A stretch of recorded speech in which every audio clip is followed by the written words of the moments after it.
Good afternoon, everyone.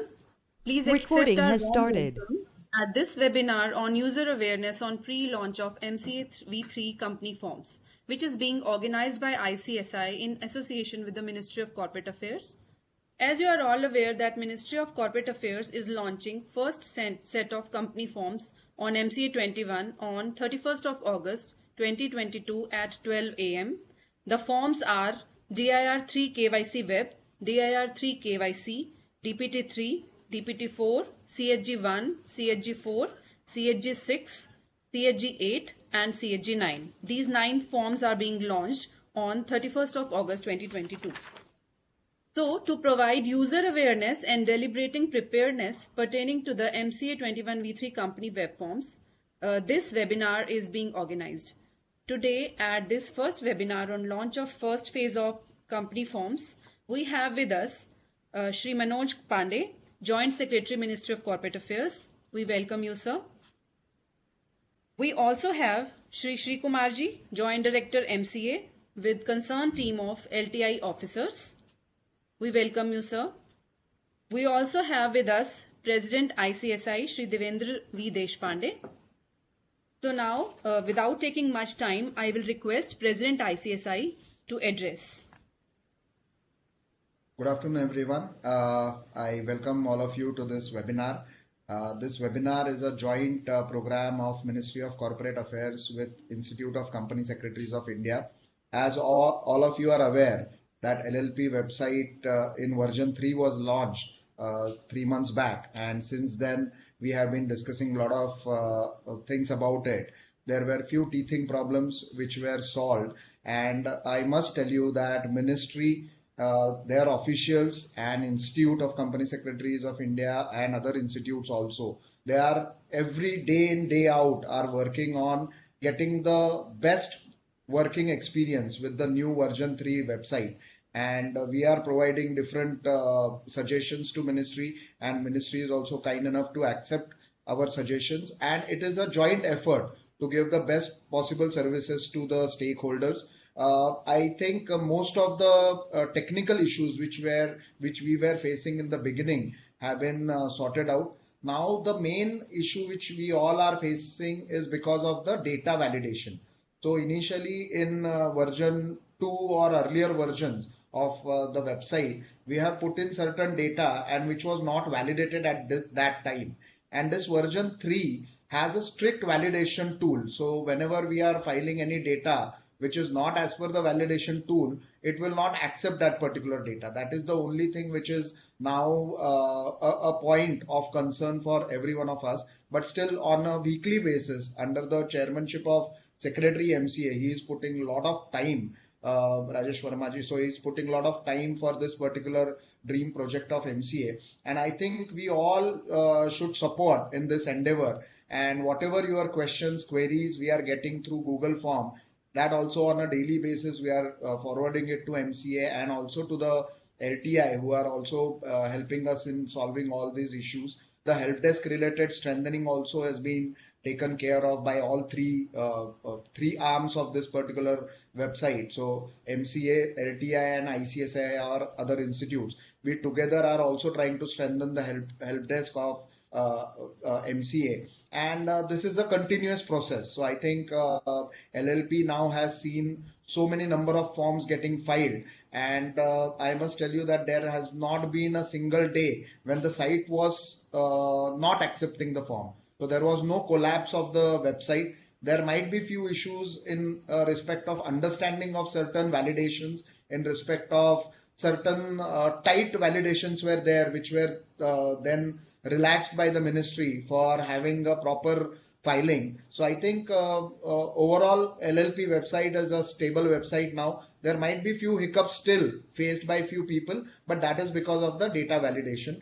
For that, Institute is now coming out with one more Google form, which will also have the details about the number of days for which the particular problem persists, so that we can give priority to that and we can discuss with MC officials and LTI officials that a particular problem is pending for longer period, so that should be given a priority. So that is how we are coming out with one more Google form for the benefit of all the members of the institute. And I think we should welcome this company law related version 3 form. Luckily, this particular version introduction is being done in a phased manner. So first 9 forms will get introduced. So those 9 forms have already been mentioned on the MCA website a month back.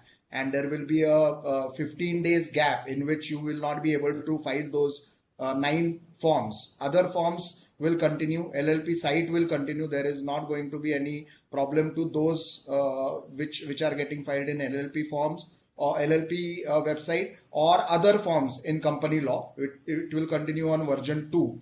But these 9 forms will get reopened in on 1st September, and they will be in version 3. So from there, we will again start with the version 3 of company law related forms. These forms are actually forms which are not going to affect the master data of the company. So I think there will be less issues in having these forms. But initially, if there are a couple of issues, we can definitely go ahead with the same type of system of having a Google form, and on a regular basis, we will be sending it to MCA and LTI for its resolution.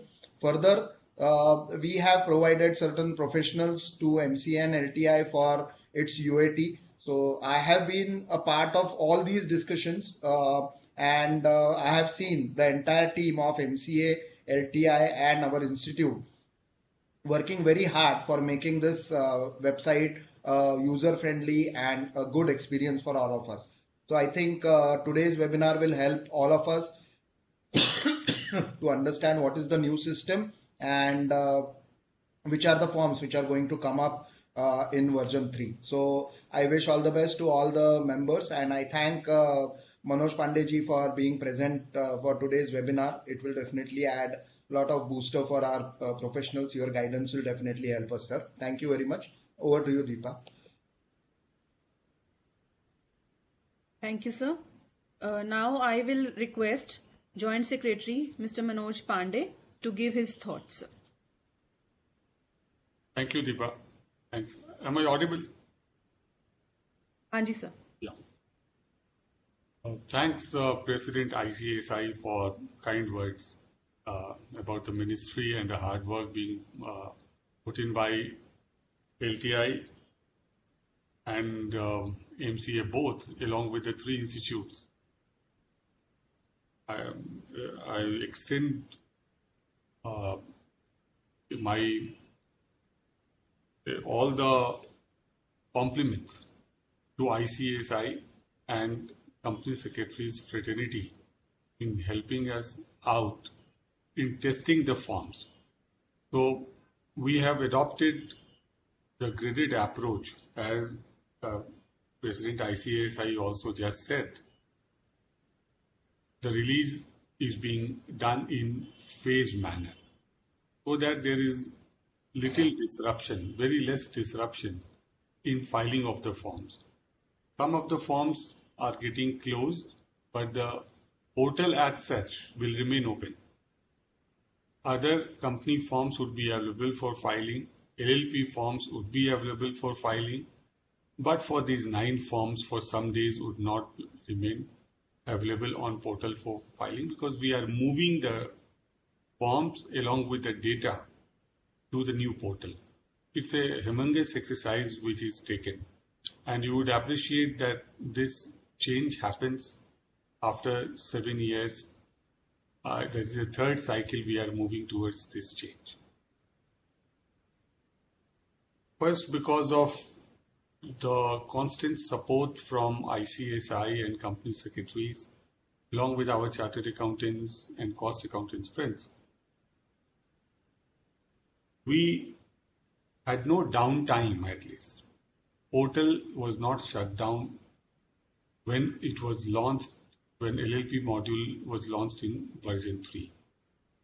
Since it was a new experience altogether in terms of all forms being web-based, the forms getting validated on internet, then new process of registration, post-login services, and identification of the user through unique DSCs.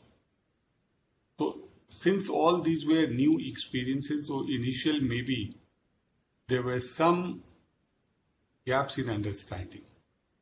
And as Mr. Deshpande rightly said, that in the transformation of such magnitude, these minor problems may come.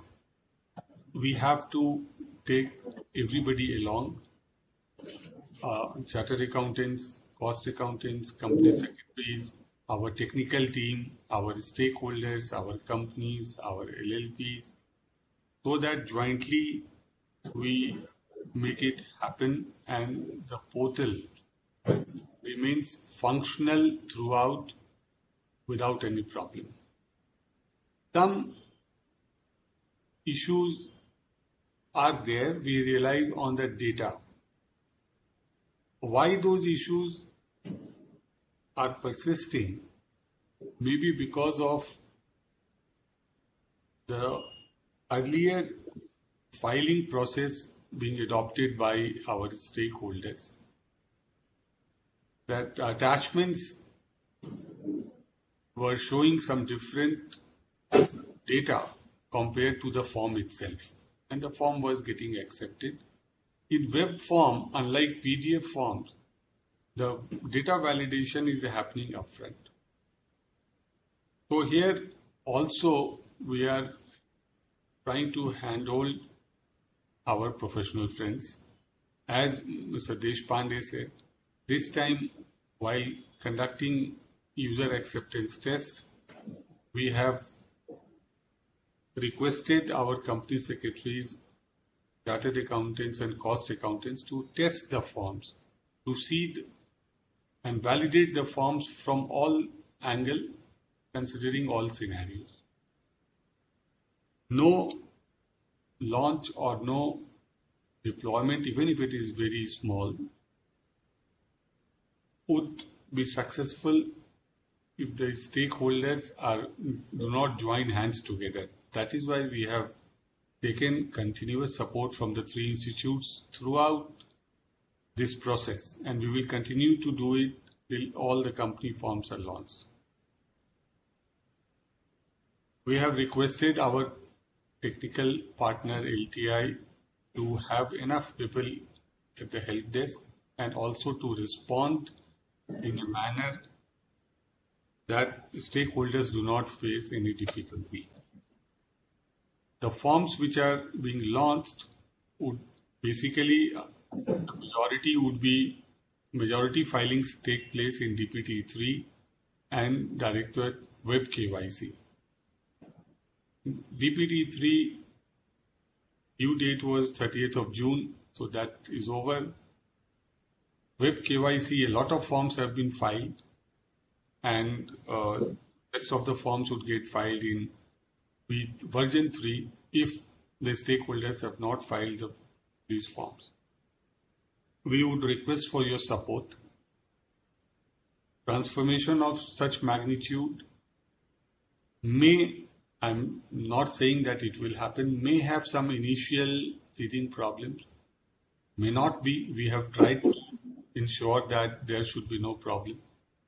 That is why we also requested all the institutes to be with us during user acceptance test also.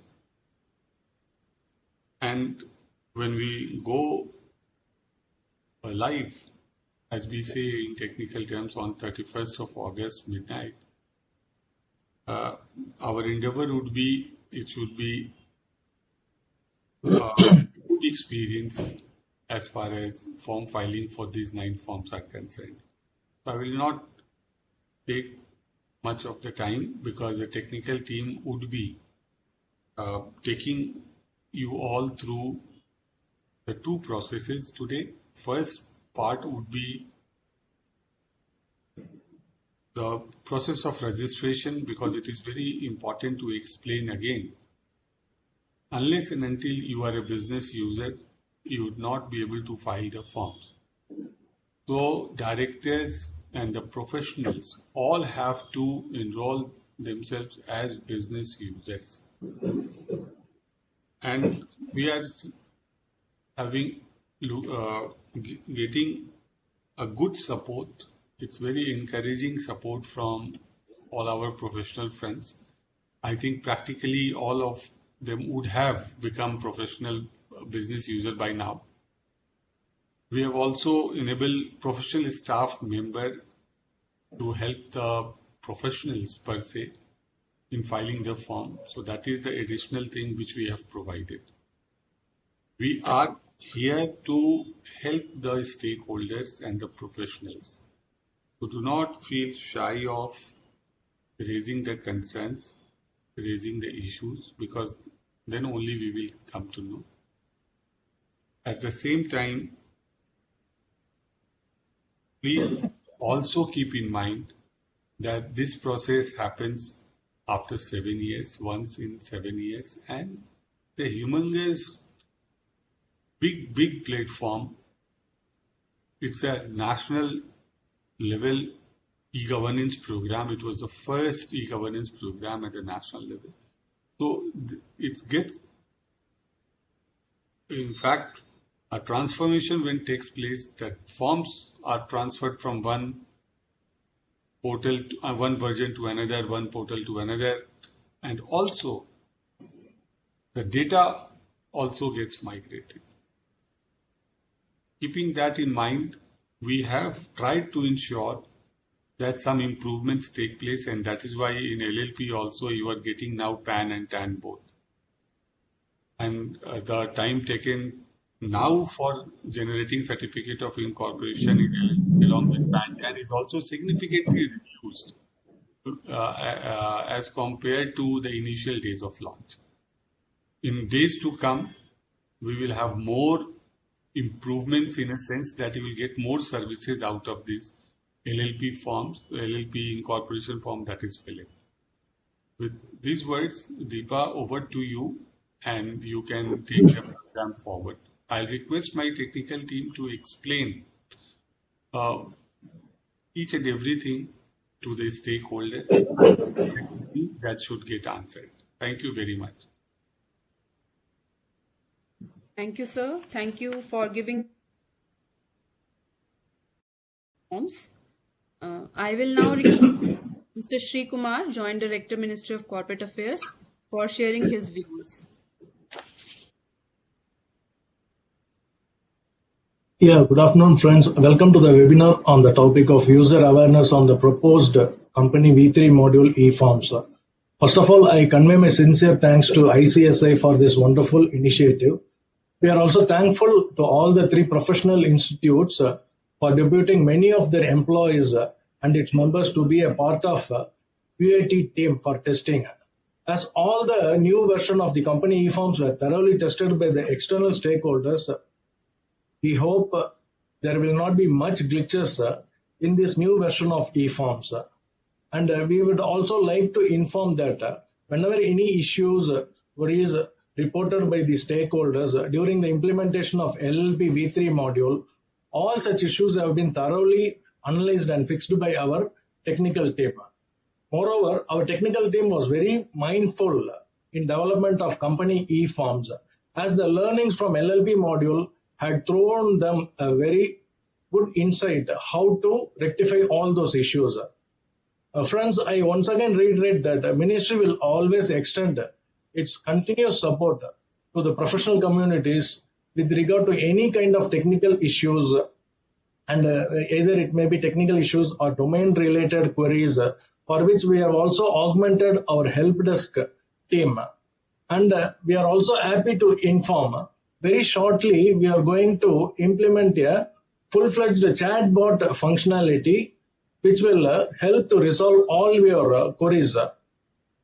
And so with this, I would like to inform that the proposed new 9 forms which we are going to bring in from August 31st, that is CAG1, CAG4, CAG6, CAG8, CAG9, DIR3 KYC e-form, DIR3 KYC web form, DPT3 and DPT4 will not be available for filing during the period from 15th August 2022 to 30th August 2022.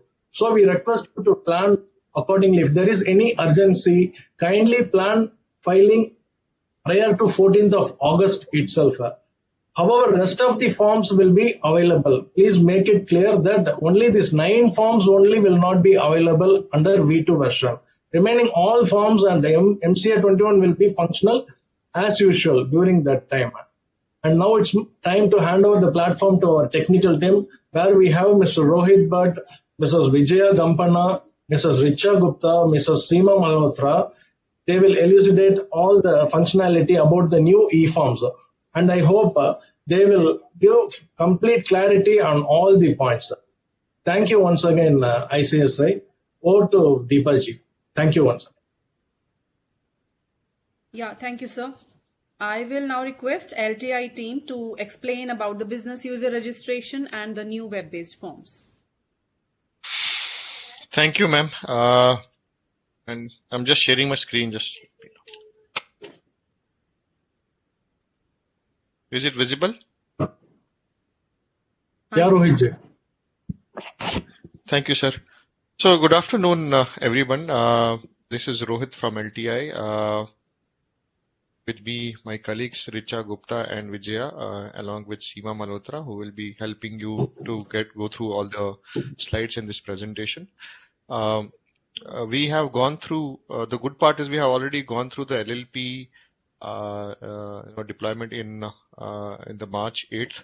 And the important part is the basic or the common modules will be the same. So common modules like payment, the other functionalities, application history, login. So all those things will be same. It is just that we are now coming up with these 9 forms. So I would see that number of users that are across who has already done a filing on LLP or done a login earlier, there is no change for them at all. It is same as is. They don't have to do a registration once again. This will be same. The reason why we are doing this login and registration again is there are many professionals who are only doing filings for LLP or doing filings for company. We are expecting that there will be more people coming into this new module, or they have to do this filing of these 9 forms because these are company's new module forms where they have to do a login registration afresh. Or they have to migrate from the earlier portal to the new portal. The other part that we wanted to do this login registration again is about the DSE associations for the directors who were still doing the DSE association in earlier portal of V2. For them as well, because this is as you are aware that the new portal is allowing only one DSE against this one login. So it's important that the directors who were just doing filings in company and have not moved to the new portal, please make sure you are putting or updating your user ID here. If you are an existing user in V2, you have to just migrate yourself in V3. And if you are still not registered with MCA, please make sure choosing the right category or choosing the right user, you can just register yourself. We are also doing a mass mailer to all the directors from our side, just to make sure that we are giving awareness more and more to these directors that you have to register afresh or migrate from the existing V2 to make sure that your filing happens smooth. So that is very important that in this session we are just although there will be many of the sessions going on, but please make sure that you have your login registration done. You don't have to wait for 31st of August to get this login registration done. You can do it now. And if you have any issues on login registration, because this is a live system, you can very well raise the ticket with our help desk and make sure that your login registration is done. It will not impact your existing V2 system at all. So whatever login ID you are using there, it will remain as is.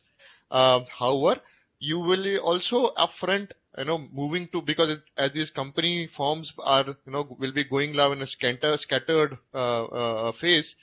So what we need to do also is that you have to finally or ultimately move it here. So it is good that you should be moving as early as possible to this new portal. And there will be challenges in part of if you have multiple IDs in V2, you are having the one single PAN is associated with different IDs. So all those issues will be there. Please raise a ticket with our help desk. We'll make sure that all your issues are getting addressed. So today's agenda is altogether on the login and registration part. We'll be covering the types of user roles that we have in MCA 21 V3. We have picked up the most frequently registrations being done on our portal, which is director and professional. So I will just, although the process is same, it's just that the information for all the roles will be different. But I've just picked up registration and director registration and professional registration today. I have also specifically for the migrated user, because you don't have to register afresh with us because you are coming from the V2 to V3. I'm just giving you the little bit of overview about the profile update as well. Last but not least, which is the DSE association with us. So these are the 5 typical points that we have on the login and registration that we wanted to give an awareness on.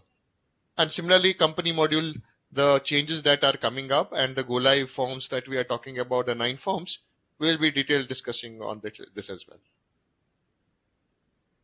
So this slide will tell you the types of user we have as of now in the system. So when we the registered user are the users which will do filing of run and Philip only currently in V3 for the LLP module. However, in company registrations will be only done through this user ID.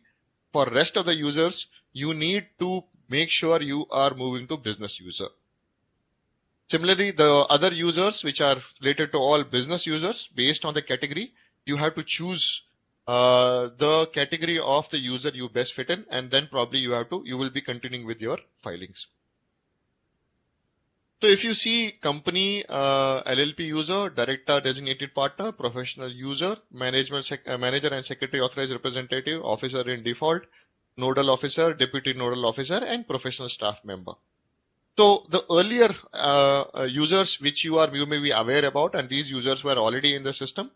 The only new user which we have added of recently was professional staff. So this user was introduced of late, somewhere around in April. This category was developed and deployed, and we got a good feedback on this, because this particular user category refers to person who is on behalf of professionals. So for example, if I am a trainee of a professional, working in with some professionals, so I would be reporting to that professional staff, where there will be only one professional number or my COI number. So all these practice numbers. So all these numbers there will be one. However, there will be number of associates within that. So you will be in the system. You will be having only one practice number against those. These people will be working and reporting to that. So that is how we are this particular user group user role was created, just to make sure that we have these category also to be added, to have the more and more clarity to these user groups.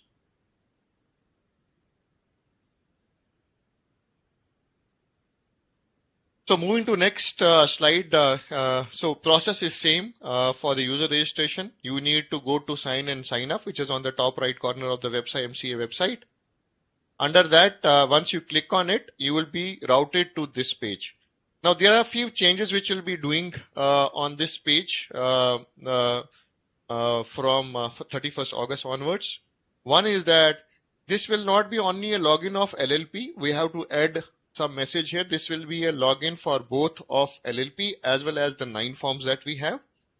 And the below link, login for company filing, we have to add a message, accept these 9 forms. The rest of the filings will still be done in V2 portal only. So that is the difference. These 9 forms and LLP filings will happen through this login. However, rest of the filings will still remain on the same link which is below for the company filings. The forgot password, forgot user ID section will remain the same. There is no change to that.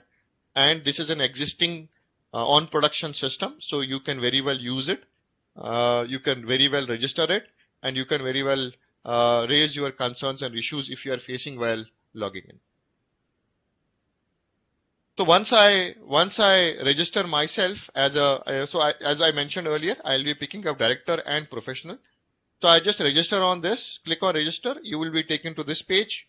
So PAN will not be mandatory in the director's user registration case. However, the DPIN is mandatory. So these are the changes that we have done from the earlier system. So DPIN will be mandatory and PAN will not be mandatory.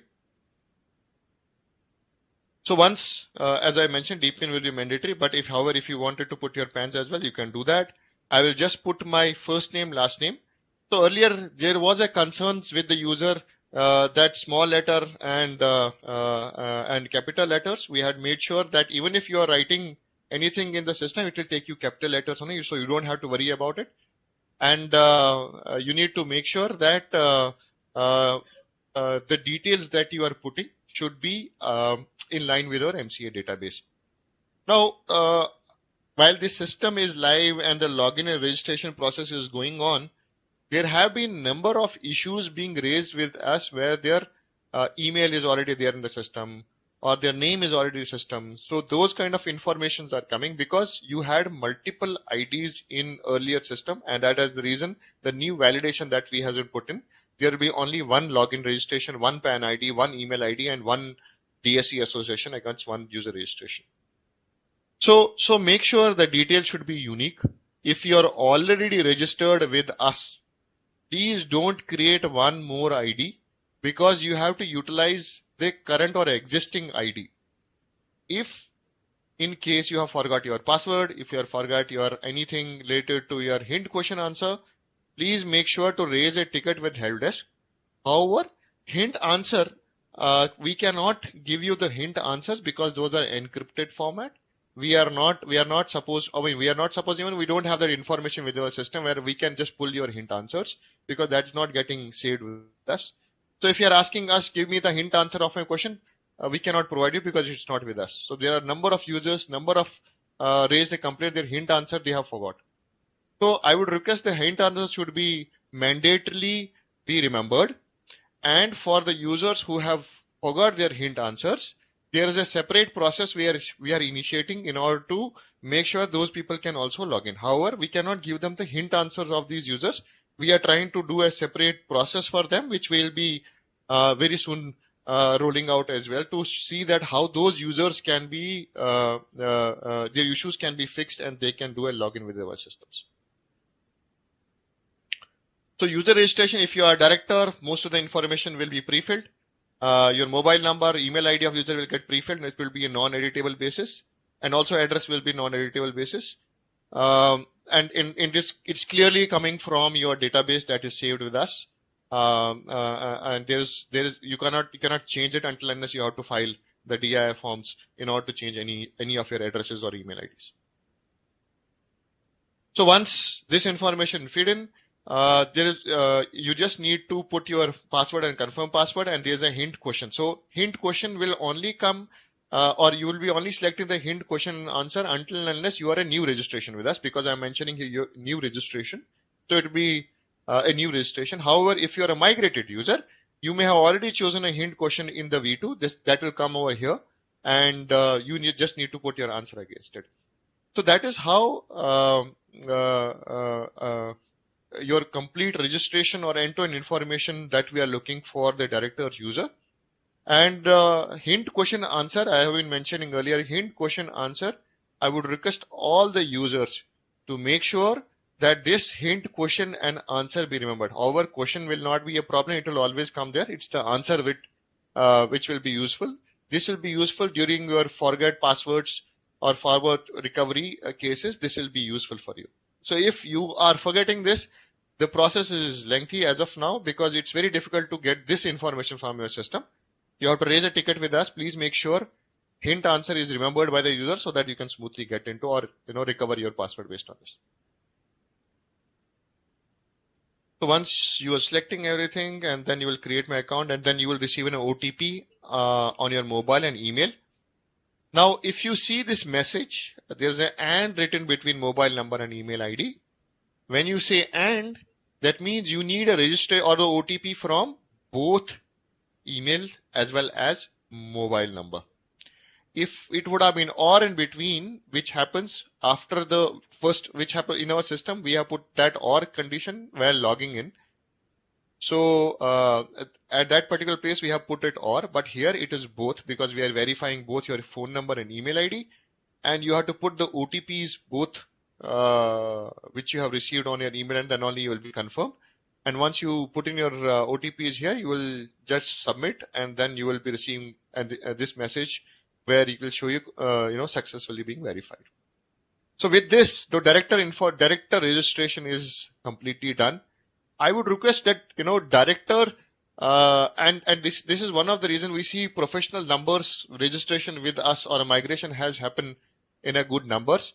Directors is something that they have to do the registration with us mandatorily because their DSE association has to happen, and the DSE association to happen, their user ID should be with us because your DSE association will happen only after your login. So it's important your all the directors within the LLPs or companies that we have, make sure that you are registering with us and your DSE is associated with us. So those are two important things that you need to do immediately to see that there is no problems being faced while filing the company forms or LLP forms.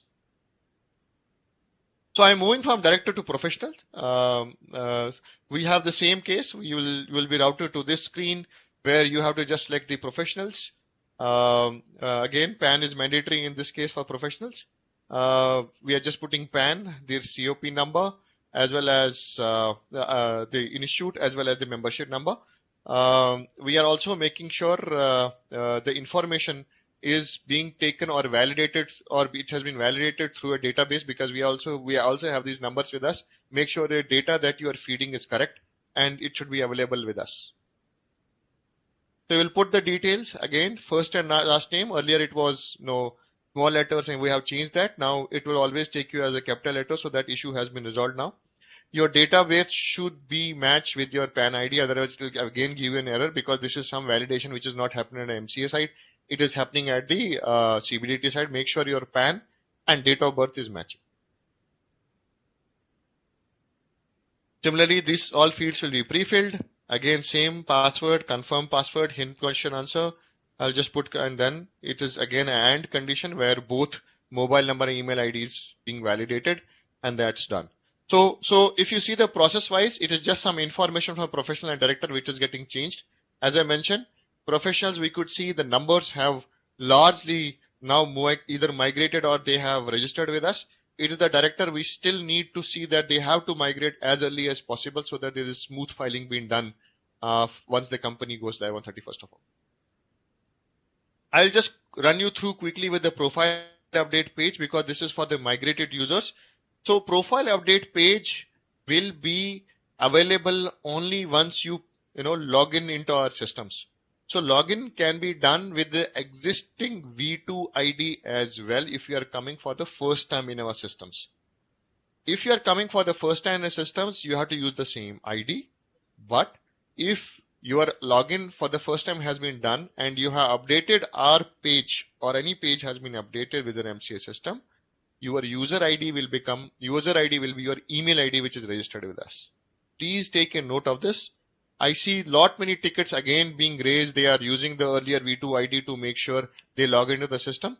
Please, I would request, if you have logged in the system and you have updated any information with us, your login ID will become email ID. The login ID will be your email ID. So next time when you log in onto a system, just put in your email ID and password. You will be smoothly getting into our systems.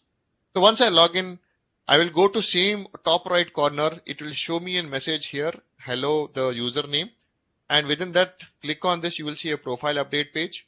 You click on profile update page. If you are a registered user, you just need to click user category as currently as registered, and where do you want to move your or upgrade your system into the new role. So that will come on the right hand side. Similarly, for director roles, the information that is here will be different. Similarly, the professionals will be different. On the left hand side, the fields are editable. Whatever you want to update, you can update it with email ID, mobile number and all. So all those things are editable. And then once you see all the confirmation is done, you just need to click here and you will get a message that your profile has been successfully updated. So that is the registration part of directors, professionals, and also from the existing users who are migrating from V2 to V3, they have to upgrade themselves from the registered user to business user. It's important that why we are pushing you to do this business, because new system or the V3 system that we are having, this particular platform has been designed in a such where business users can do all the filings. There is a restrictions on the registered user. V2 system was allowing you as a registered user to do all the filings. So looking at the new design of the structure that we have, you need to make sure to make more and more business users so that you don't face any challenges during form filings. Rohit ji, can I interrupt? We have two questions with regard to login. Can I ask those? Yes, ma'am. Yes, ma'am. So first one is, we have tried to register one of my director as a business user. It is showing as this email ID is already registered. Actually, he has not registered with V3 portal. So can you please suggest in this regard? So ma'am, it is not that V3 is giving you the error. So what has happened is the existing user IDs which were there in the system, earlier system, those have been simply migrated to the new system. Okay. So let's say example, I am Rohit, but I was using my email ID earlier in V2 system. That email ID has been migrated into V3 system. So if I am, let's say example, registering afresh with this email ID, I will always get an error because your V2 ID has been migrated from V2 to V3. And that is where there is a conflict between these two email IDs. So I would request that either you remember your earlier user ID and try to log in with that, or else raise a ticket with our service desk. We will see that what is the issue, because in earlier system there was no restriction like this. You can have a unique email ID, you will have a unique PAN and email ID, phone numbers. That is the reason your email may have been used in one of the ID, and which you may not be remember where it was used, to be frank, because these are practical experiences we see in service desk, because this is something, a live system that we have, and people are not aware that where or which email ID and where email ID in V2 system was used. So I would request to raise a ticket with us. We'll make sure that we'll also provide you the email ID or user ID which in a V2 that you are using.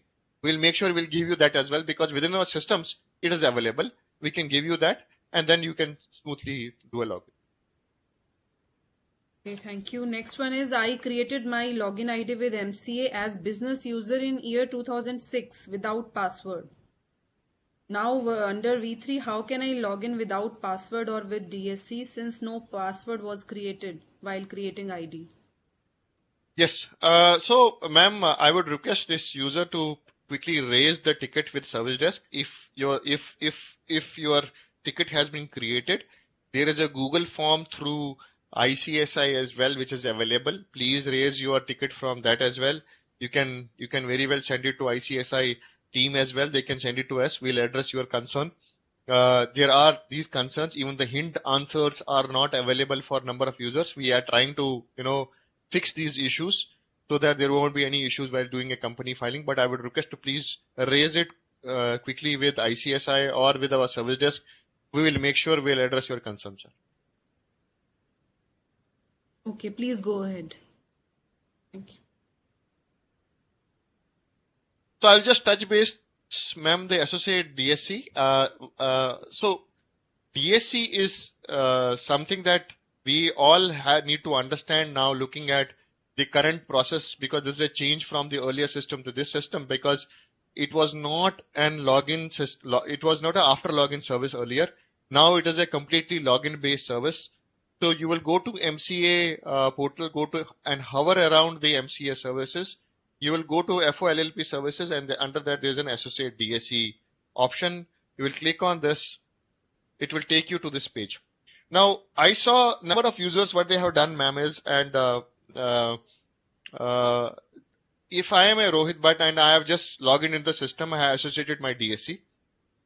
Now in V2, you could have, with the Rohit Bhatt, I could have associated 10 different DSEs and my system was taking it up. Now, if I have associated my DSE with Rohit Bhatt and I am trying to associate one more DSE into the system, it will override the existing one. Please make sure this is being taken care of. It will override the existing DSE of mine. And against my ID, this DSE will come up now.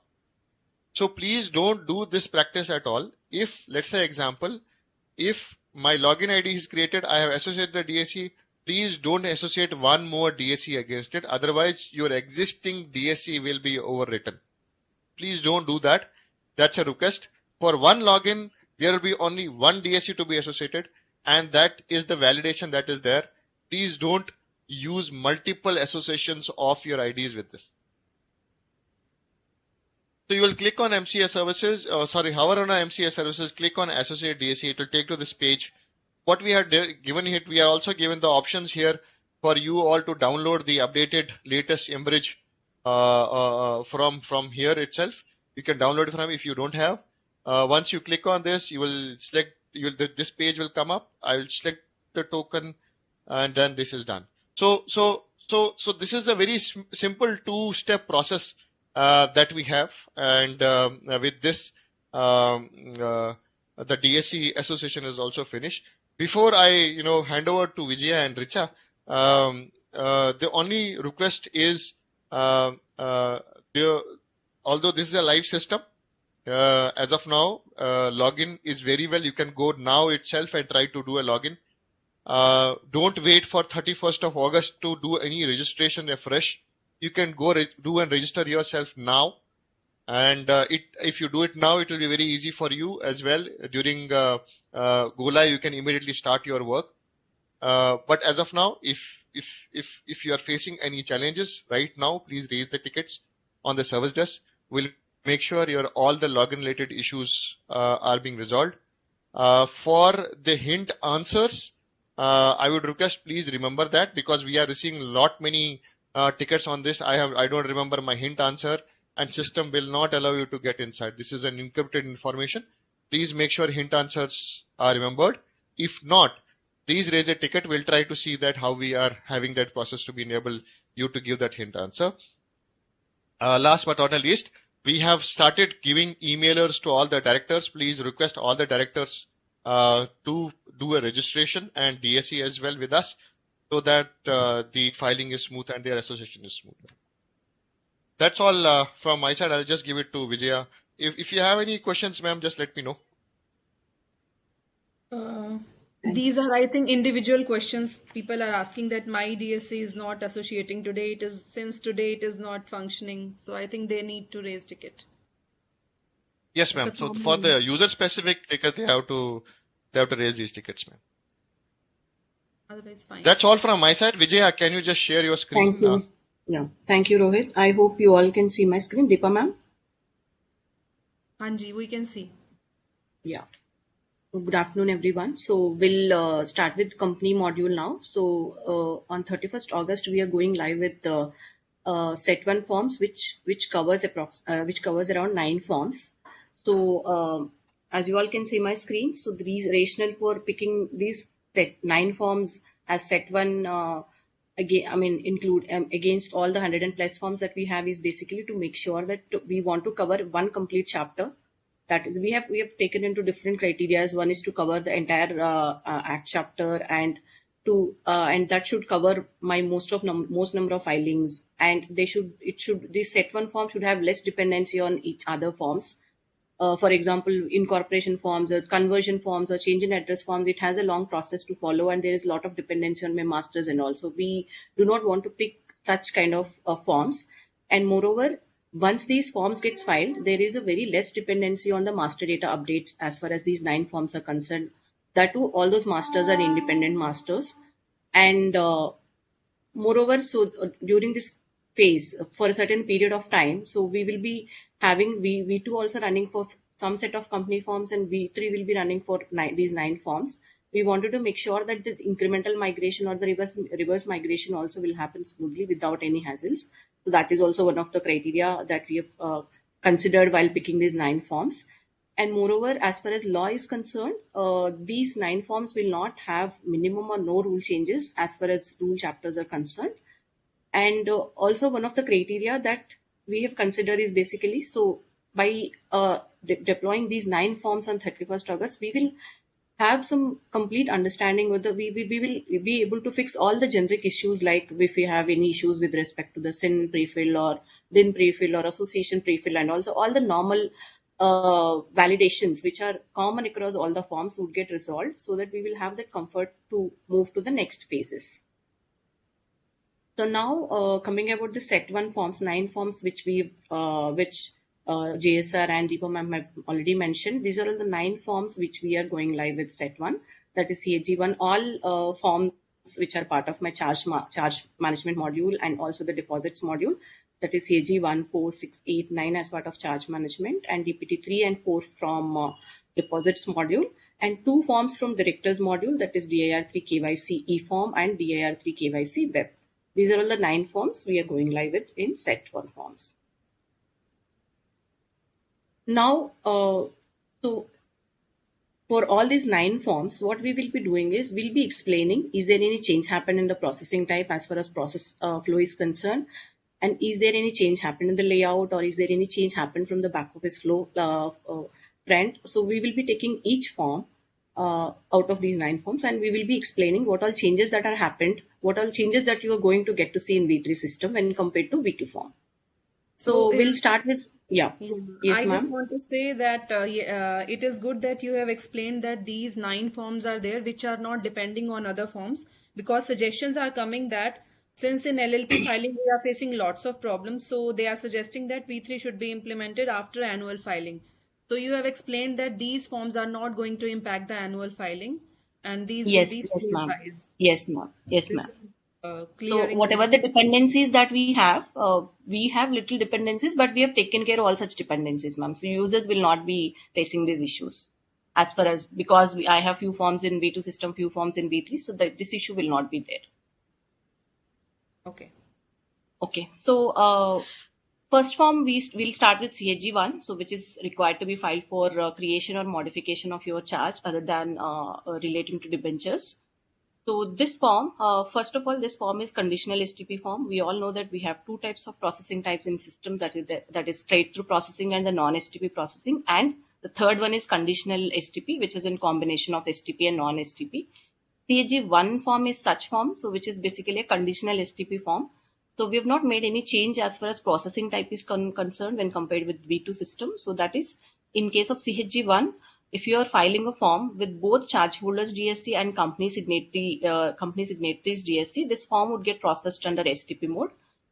But if the form is getting filed by charge holder without the DSC of company signatory, then the form would go to back office for processing in non-STP mode. So this process would remain same in V3 system as well. There is no change we have done in here.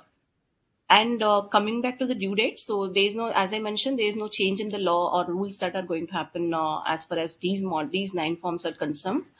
So that is the reason the due date of the filing of the form would remain same, that is within 30 days of your creation or modification of the charge.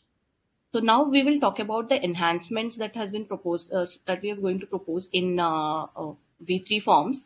So the first enhancement, which is common across all the forms, is now in V3, all the e-forms would be web-based forms. So unlike V2 system, where we have only few set of forms like incorporation forms and DIR3 KYC web and IEPF 5 e-verification report, all other forms are PDF formats. So, but in V3 systems, all the forms, including the set 1 forms, will be web-based forms only. And now coming back to the changes which we have made in the layout point of view. So you get to see a lot of changes with respect to the attachments or the number of fields or the repositioning of the fields, etc.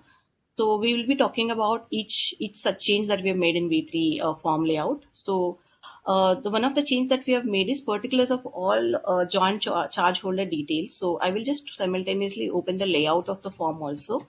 Cg1 layout from V2 and V3 so that I can show to you what all changes we have made.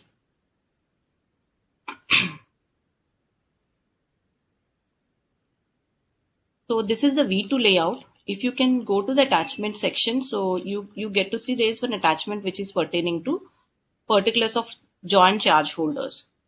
So the problem with attachments is currently all the attachments in V2 system are unstructured attachments. So which means you can, so whatever the data that you attach here, system will not be able to read in a structured format, and it will not be able to save the data in a structured format. Because of that reason, so we have to ensure that whatever the attachment data that is there, either it should be in structured format, or if we can convert this attachment into a proper declaration or within the layout itself, it will help the MCA or the stakeholders to have a proper data in a structured format. So that is the reason why, as part of this V3 activities, what we have done in this attachment is we have removed this attachment, and whatever the details that are required to be attached here, so we have converted that into a form layout. So I'll now open the V3 layout also for your quick reference. So this is V3 layout. You can see here there's a section called section 8. After whether the company is having joint charge holders, and if they've selected S, then you can see here there's a field which got added, list of charge holders. So here itself you can give all the joint charge holder details with ranking, what is the name of the charge holder, what are the property details, and what is the extent on the charge. So what is the maximum amount secured? So you can provide everything within the form itself. And moreover, here if you can see there is one download Excel option if the number of charge holders is huge in nature. So you are not required to enter all such details in the web form itself. So you can punch in everything in an Excel format, in a structured format, and you can directly upload that Excel onto web form. So this functionality also available for stakeholders now in V3.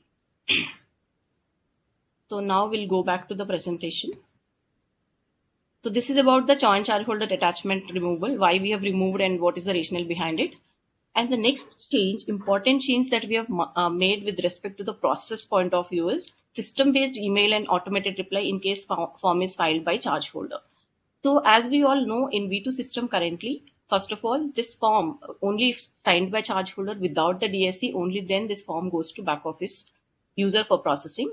So in the system, the moment form goes to back office user for processing, since the form has not been signed by company signatory, so system will be triggering an email to the company mentioning that, see, the so-and-so person, so-and-so charge holder has filed a creation form or modification form on behalf of you. So if you have any concerns, you can provide your response within 15 days period. So this is the email that is getting currently triggered in V2 system, and the response to that notification is basically an offline process. You have to respond over the email from where you got it. So maybe generally it is from the back office user's email ID. So you will have to respond over email through manually, and then back office user has to go through his mailbox and go through the comments or the responses that you've received, and he has to manually attached in the workflow. All this is basically a lot of manual interventions, and it is a long process.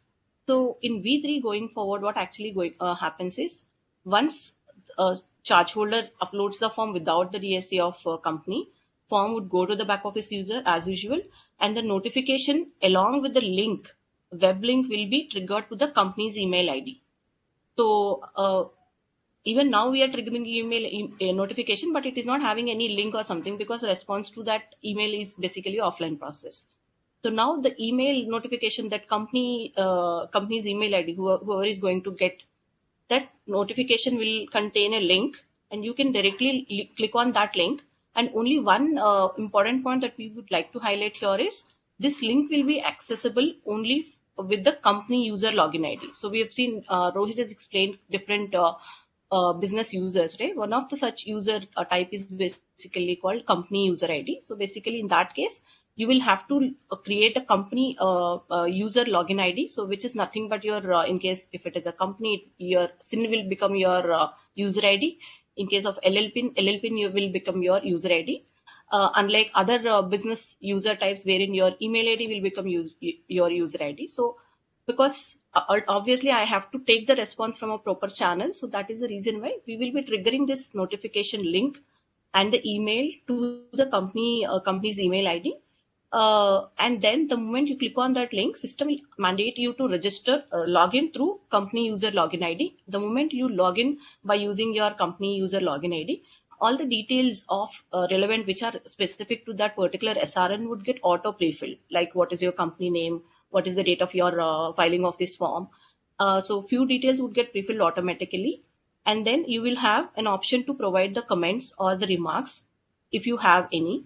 And then you also have an option to give the details in the form of attachment also. If suppose you want to give some clarification in the form of attachment, within the same that web link, whatever is available with you, you can provide the response and then you can directly click on submit button. There is no DSC, affixing DSC requirement as far as sending the response for sending the response based on this notification, but you have to log in with your company user login ID and you can provide your remarks.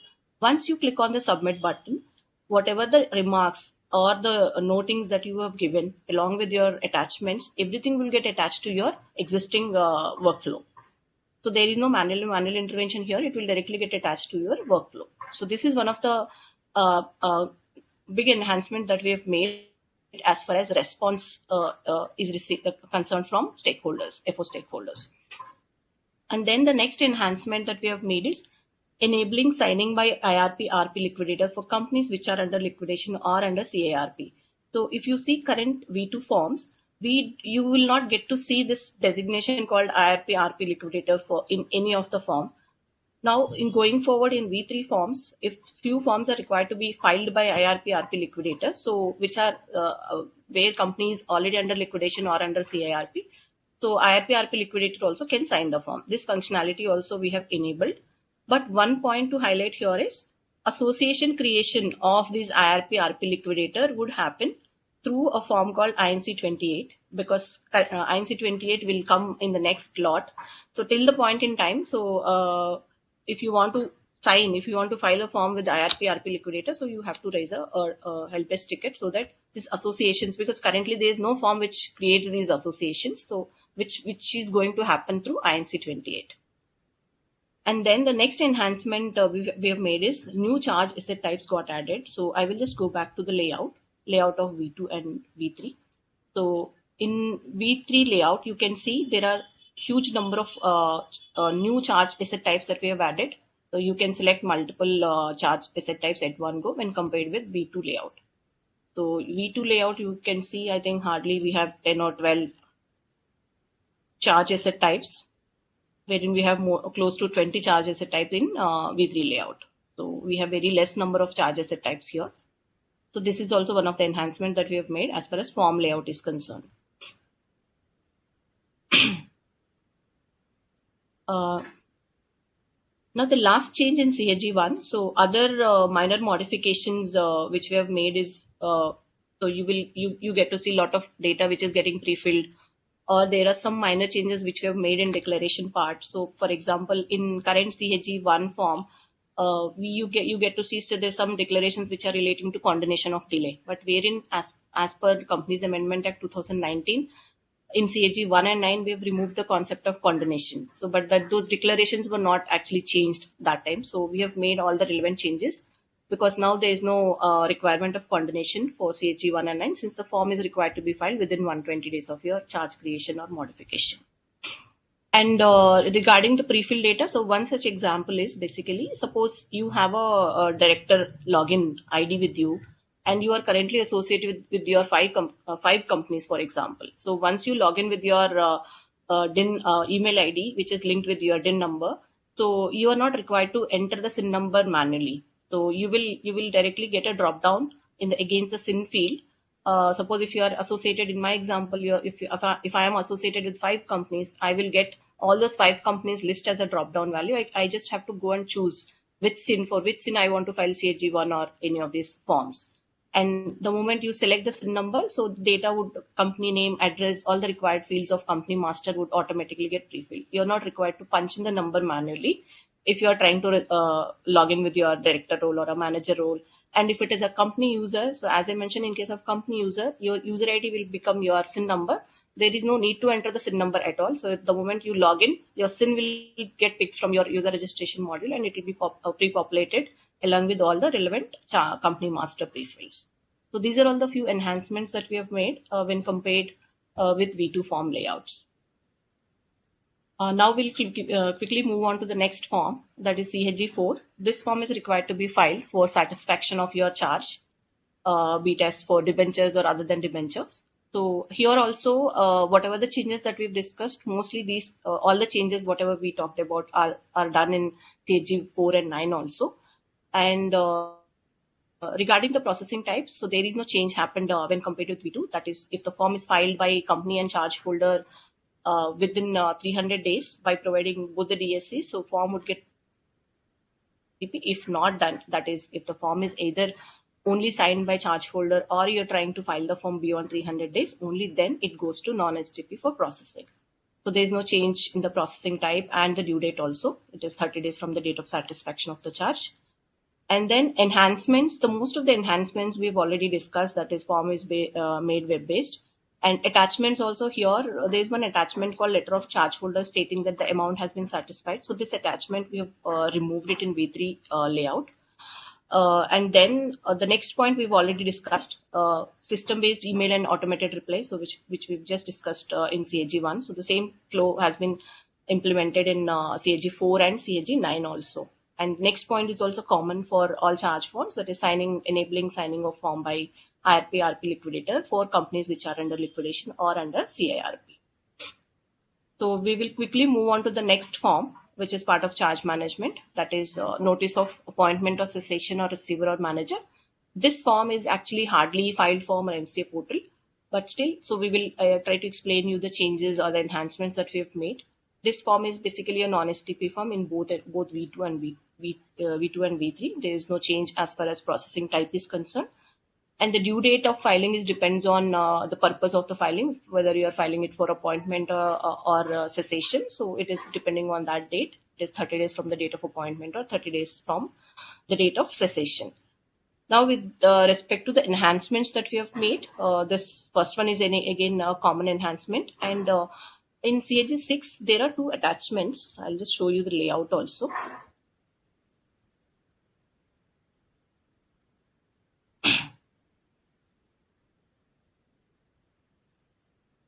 So there's attachment called attachment number 3 and 4, list of specified property of the company in case appointee related to specified property of the company.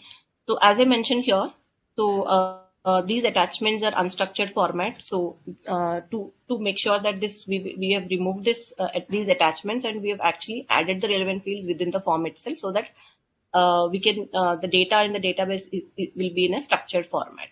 So I will just show you the V3 layout also. What are all the sections that we have added in Cag 6 form for those 2 attachments which we have removed.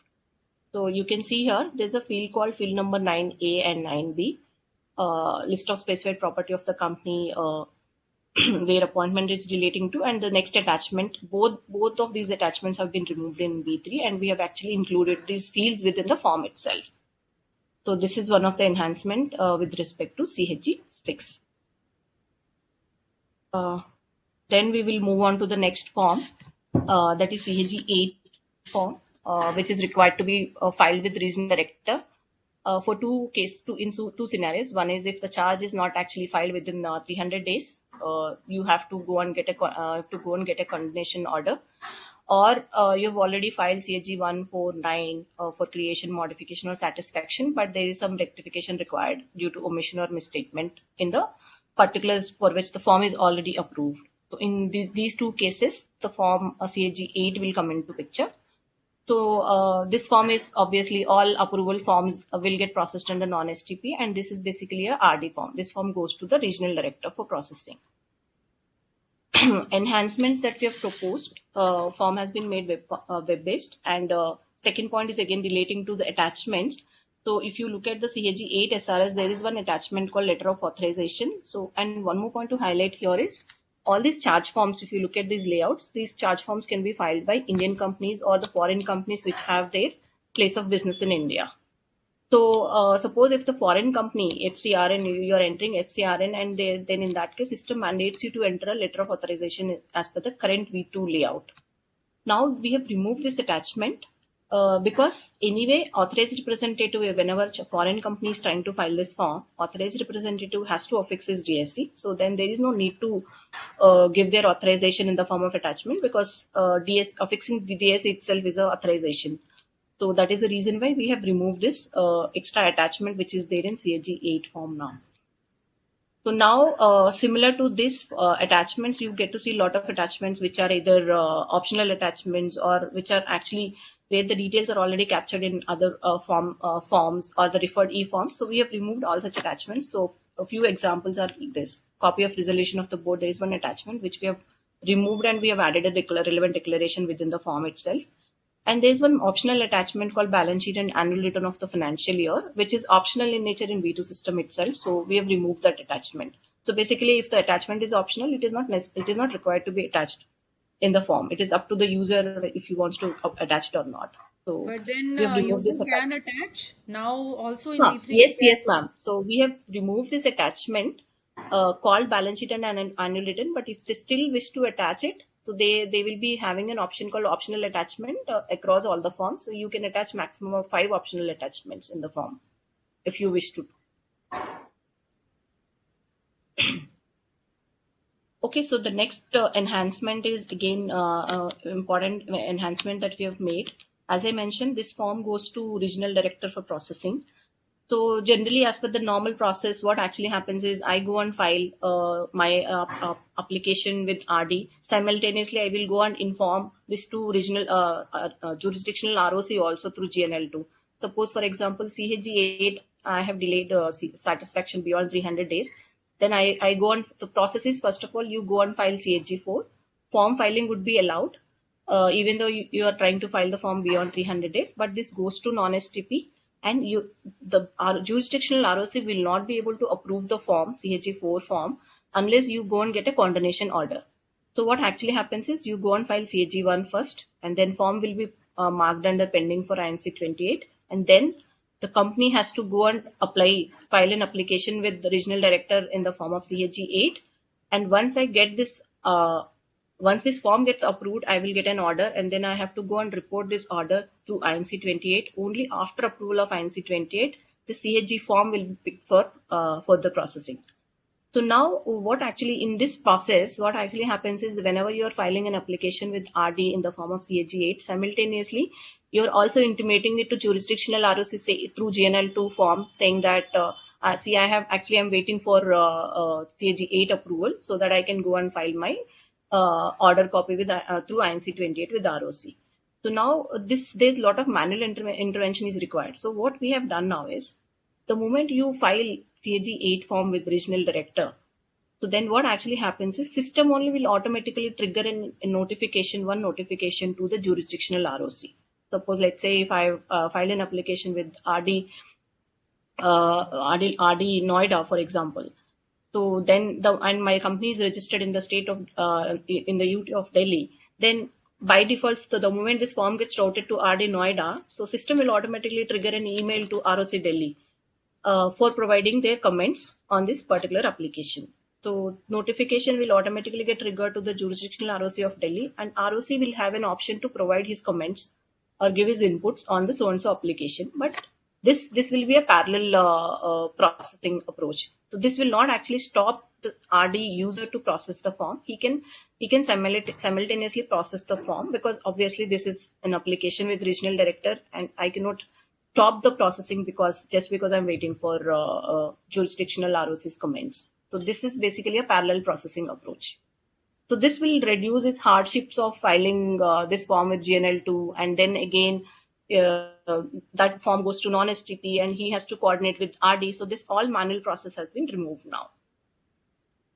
And now one more big enhancement that we have made is relating to the payment of cost or penalty. So in my example, suppose let's say as part of processing of the Cag9 RD wants to condone the order by paying a penalty of 1,000 rupees, for example.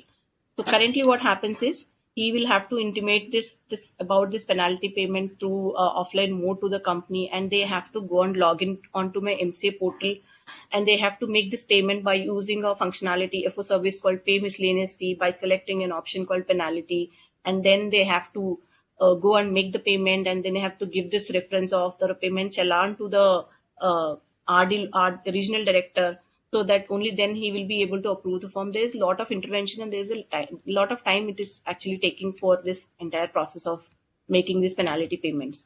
So now in To Be system, what actually happens is, first of all, whenever this application goes to the back office user, they will decide whether is there any payment of penalty or the payment of cost involved in this particular application, yes or no. So it is a mandatory ask from the back office flow. So they will have to select mandatorily that whether there is any payment involved or not. If suppose in my example, if there's a payment of 1,000 rupees is required, whenever their user is getting the order, so he will get this order copy, or he will get this status of this payment of penalty along with the web link to make this payment online mode only. So through application history, you can directly log into your, so there will be a link provide pay cost or payment of penalty. So that link, the moment you click on that link, you can make the payment online. The moment you make the payment online, the SRN also, all the changes, updates or SRN approval process, that will be handled through system directly without any manual intervention. So this is also one of the good enhancements that we have made in Cag9, which is the functionality of making penalty payments through online mode without any manual intervention. So the next change we have already discussed, signing off the form by IRP RP liquidator for companies which are under liquidation and under CIRP. So this is about Cag9. Cag9 form, this is again charge creation form or modification form for debentures or rectification of particulars. So all the changes that we've discussed in the earlier forms of Cag9 most of the points are common. So that is one of the attachment we have removed, order of central government of rectification of charge. Because we are anyway asking the user to enter Cag9 SRN in that case. If I know the SRN number of Cag9 through which they got the approval order, so back office users can very well, have the access to these documents on MCA database, so they can directly take this order copy from that Cag9 SRN. Then the next point is common point that we discussed for Cag149, that is automated email response and new charge asset types. The same changes we have replicated in Cag9 form as well, and other changes are the normal common changes across all the forms. So with this, we have completed all forms which are covered under charge management chapter. Now we will quickly move on to the DIR3 KYC e-form and web form. So these two forms, as far as layouts are concerned, the processing is concerned, we have not made any changes. That is, form will be processed. In both the cases, form will be processed under STP only. And the due date, there is no change in the due date and there is no change in the fee. If your DIN is already deactivated due to non-filing of KYC, so you can go and file KYC e-form or web form with the payment of 5,000 rupees. There is no change in that. And only one minor change that you get to see in DIR3 KYC e-form is addition of a new field called jurisdictional police station. So this police station details you have to give it in the e-form in V3 system. And this field, jurisdiction of police station field, you get to see in almost all the forms wherever you are providing address, be it as company address or be it as a director's address or the KMP's address. So wherever you get to see address section, so system will ask you to provide jurisdictional police station. So if you've already seen LLP forms, these fields are already captured in the LLP forms already. Other than that, we have not made any changes with respect to DIR3 KYC e-form. So it would remain same as V2 form layout. Now we'll quickly move on to the web. So as I mentioned, web form is actually, it is not, we have not made any changes with respect to the web form. And one point that we would like to highlight here is, as we are talking about now in V3, all the forms will be required to be filed through business user login. But there are some exceptions. One such exception is DIR3 KYC web, which means even registered user can go and file DIR3 KYC web. Because there is no DSC requirement of affixing DSC on this web form. So that is the reason why we have given this relaxation that DIR3 KYC web form can be filed by registered user also. Now we are left with two more forms from deposits module. We'll start with DPT3 now, return of deposit. So here, as far as processing is concerned, we have made one minor change. So I'll just take you through the layout also.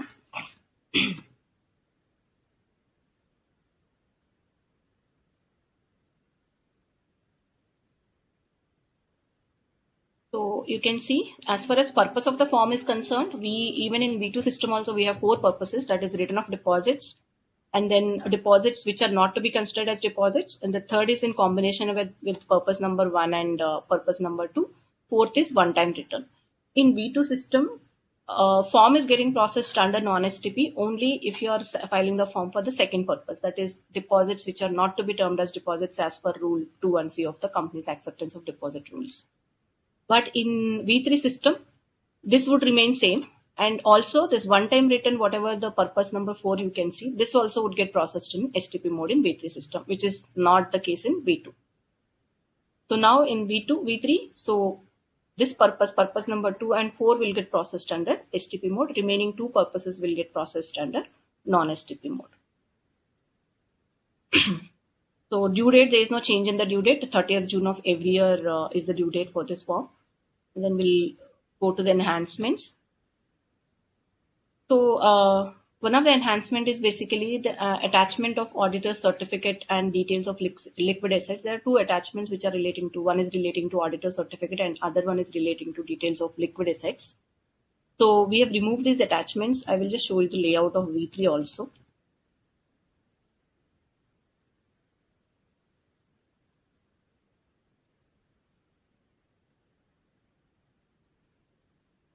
Give me 1 second.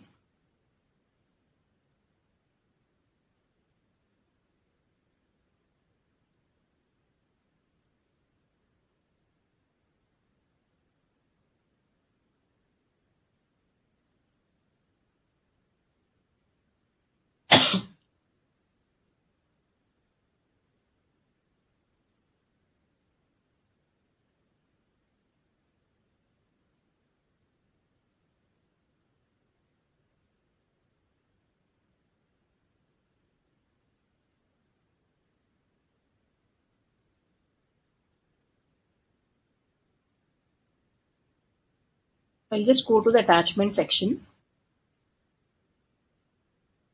So this attachment called auditor certificate and details of liquid asset. These two attachments have been removed in V3 now. Now for I'll go back to the V3 layout. So for auditor certificates, we have added a declaration. So this auditor certificate is required to be attached whenever you are filing the form with purpose number 1 or 3, that is in combination with the return of deposits. In that case, auditor certificate is required. And now if I go to this V3 layout, we have removed that attachment and we have added a declaration wherein this form has to be digitally signed by the statutory auditor. So you can see this section, declaration by statutory auditor. So this will come into picture if you are trying to file the form with the return of deposit combination, that is purpose number 1 or 3. So then in that case, the statutory auditor has to digitally affix his DSC by providing his name, designation, membership number or COP number. And details of liquid assets, we have added the relevant fields within the form layout itself. So we'll move to the next change. Attachment of copy of instrument creating the charge has been removed and SRN of CHG 1 or 9 is provided. So basically, if I go back to the V3 layout, there is one attachment called copy of instrument creating the charge. So we have removed this attachment in V2, and in V3 we have added one section called charge sections. I'll just show you that section also once. You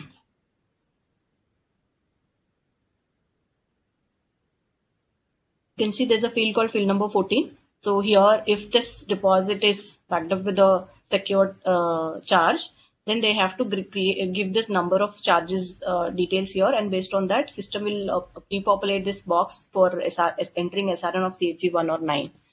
So if I know the SRN of Cag1 or 9, I'm not required to ask for attachment of that instrument creating or modifying the charge rate, because I can simply, back office user can simply take this SRN number and he can take this attachment from the Cag1 form layout itself. So that is the reason why we have removed this attachment and we have added the relevant fields within the form to capture the SRN of Cag1 and 9.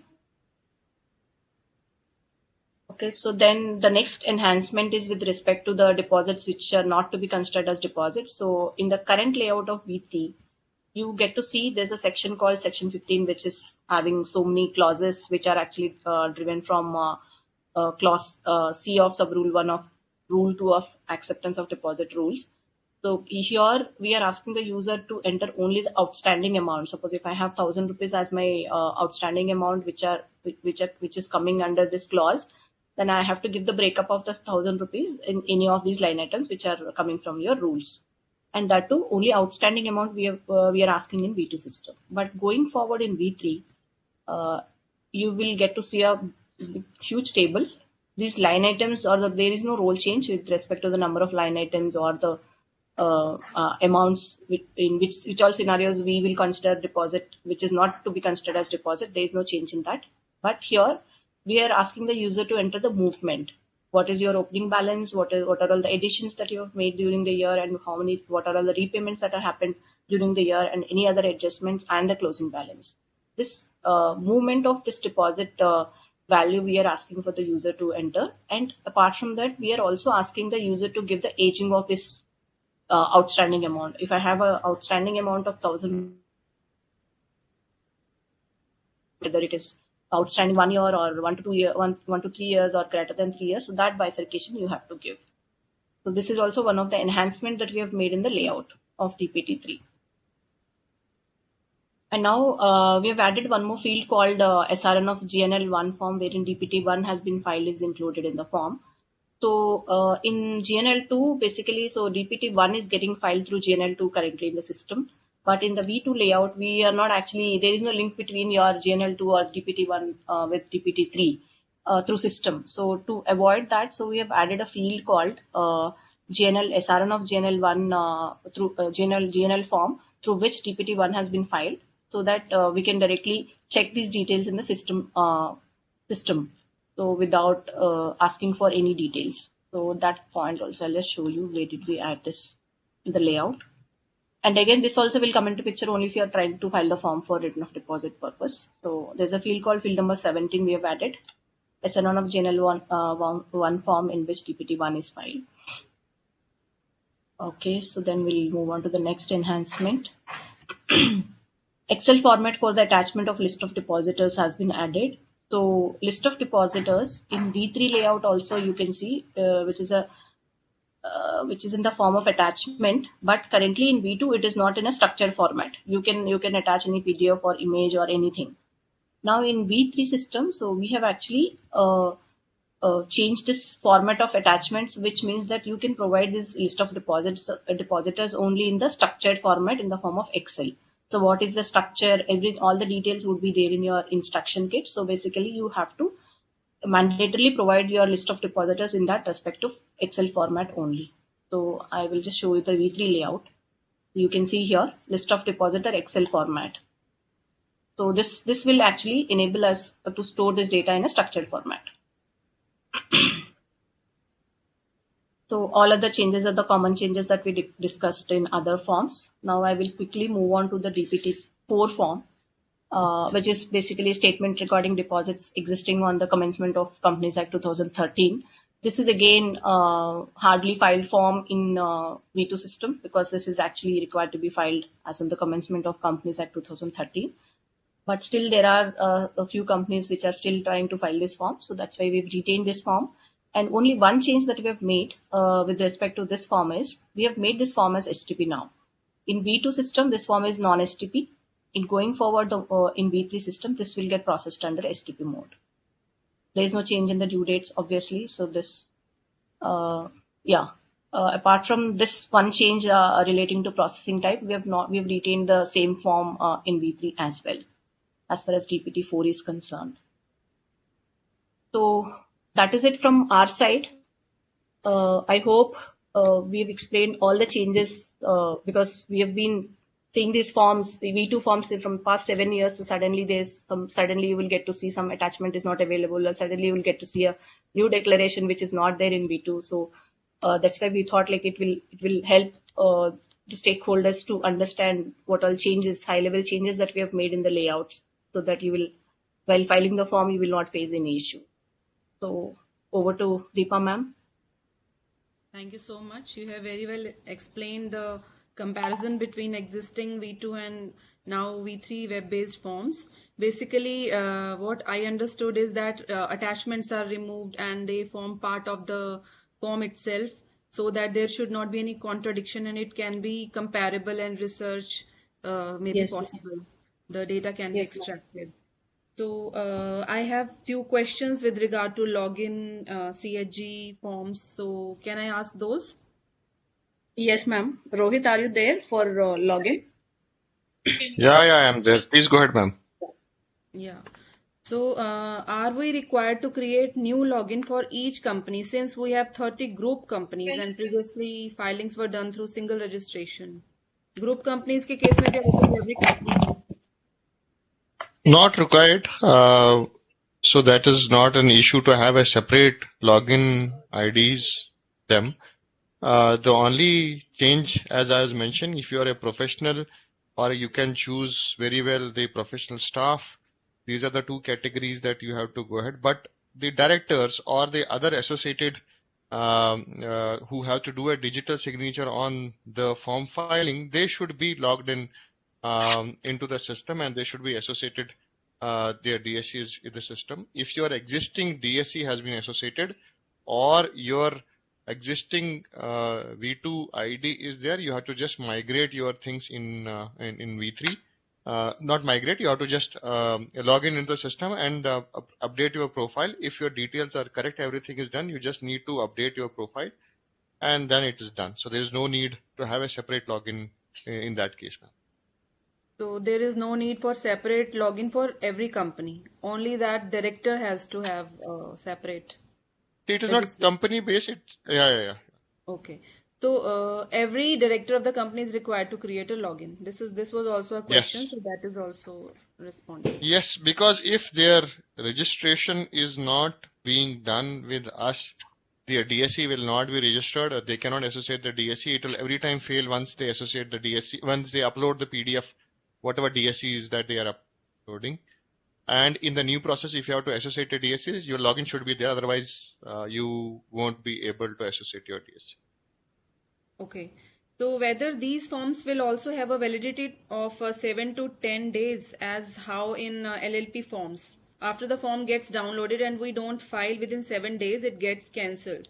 And again, no, ma'am, it doesn't get 7 days. It takes 15 days. If you are not taking action on your SRN for 15 days, your SRN will get cancelled. Okay. So like in charge related form, there are 3 parties which are involved for digital signature. So I think they are asking for more time. 15 days is sufficient. 15 days is, I think, ma'am, 15 days is sufficient. Correct. Another one is in the user registration process, why does address does not contain special character like comma, slash? How can we segregate the address with door number, floor number, building number, street number, etc.? Is it there? Ma'am, as of now, the address comes pre-filled based on your DIR form that you have filed with us, and the confirmation is from there. You cannot edit it as of now. You have to simply, it will get pre-filled from there. As of now, there is no need of any special character. We have made that possibility that the special characters will be allowed.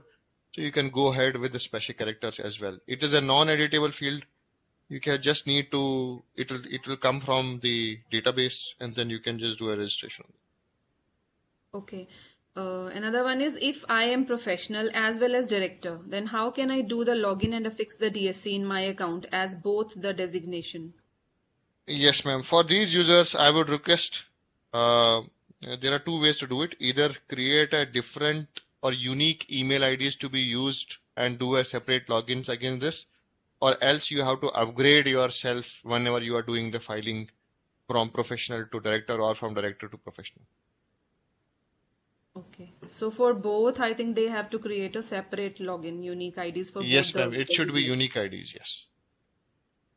If we are just management consultant, we are not directors, not professional, which user we need to create? And if you are working under some professional institute who has the COP number, you should go to professional staff. Okay. Or maybe in the company? Maybe in the company as well.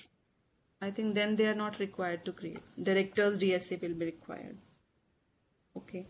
While registration for director designated partner, we are getting the error as personal details mismatch.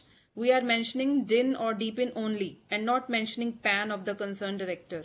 What is the solution? Ma'am, we need to see as of now, you can, if you have a ticket raised with our help desk, I would request to share the service desk number with ICSI or maybe on the call center as well. We'll address this concern, ma'am. Next one is, will this PPT be available in the MCA portal? So response to this is that this whole entire webinar is available at the YouTube channel of ICSI. No, ma'am, I just wanted to stop you here. As of now, the instruction kits and also the FAQs of this session will be available once we are done with these sessions. There are enough FAQs. A video of 9 minutes is also there on the website for login and registration, which will give you a detailed description of each of the steps. We had made sure that that is also being available. So all the kits, all the professional, I would request to go through the FAQs, to go through the instruction kits, and those are readily available. Everybody, there's no restrictions on that. You can go and just download it and read it through, ma'am. Right. And if they want to see the comparison between V2 to V3, they can just see this webinar again on the YouTube channel of ICSI. Yes, ma'am. Yes, okay. Does that mean every company is required to have a separate login? So it is already answered company. It is not company based. It is directors based. Right? The DSA next so one I think is, in the next, ma'am, discussion, once we have the next webinar, I will just run you through not the director and professional user IDs. We'll run you through this other user roles like company and all those things. I think if there are some questions on this, then we can just work on that as well to give them the awareness how the company logins can be done. So, sir, once this next session of ICSI will be done, we'll make sure they will choose the other roles that we have rather than professional as a director to give you the awareness how that can be done, sir. Okay.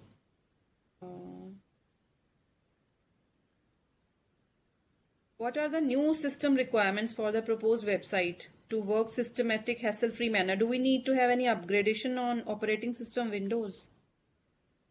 No, ma'am, there is no upgradation to be required. The only change that we could see is that Internet Explorer from Microsoft itself, they have stopped giving support to that.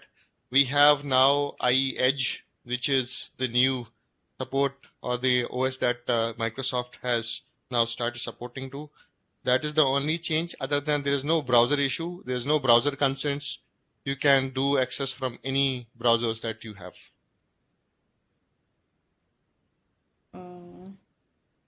Whether the entire filing of all PDF forms will be disabled? No, all ma'am. the Only nine these forms, 9 forms, only 9 forms will be disabled. All other forms would be available. And in the phase banner, I think they all will be web-based. yes, ma'am.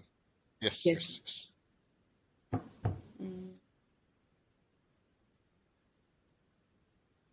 So I think this is answered. Whether forms other than the stated 9 forms will be available for filing from 15th of August to 31st of Yes. August 2022? Yes, ma'am. Yes.